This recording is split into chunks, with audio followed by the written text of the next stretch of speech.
তো বন্ধুরা আজকে নিয়ে আসলাম ক্রিমিনাল নাটক। ক্রিমিনাল নাটকটি অসাধারণ ছিল। তো দেখা যায় পুলিশরা এক ক্রিমিনালকে অনেক চেষ্টার পরও ধরতে পারছিল না, অনেক চেষ্টা করছিল যে ধরতে পারছিল না, অনেকজনকে সার্চ করে তাও পারে না, সবসময় চোখে ধুলা দিয়ে পালিয়ে যায় ওই ক্রিমিনাল।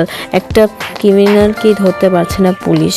এই কথা শোনার পরে তাদের এসিপি অনেকটাই চেতে যায় সেই পুলিশ অফিসারের উপরে। সে এসিপি বলে, যদি এক সপ্তাহের মধ্যে না ধরতে পারো তাহলে তোমাদের চাকরিটা নিয়ে নেব। তো এক পুলিশ অফিসার অনেক চিন্তায় থাকে। একদিন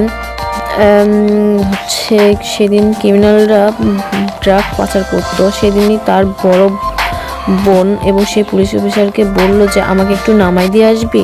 তখনই সে তার বোনকে নামাই দিয়ে আসলো।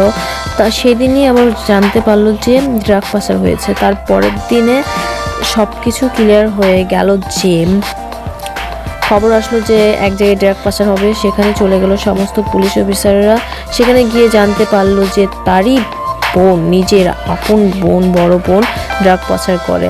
তো বন্ধুরা, আমার এই চ্যানেলটিতে যদি আপনারা নতুন হয়ে থাকেন অবশ্যই সাবস্ক্রাইব করে পাশে থাকবেন, একটা লাইক করবেন। আল্লাহ।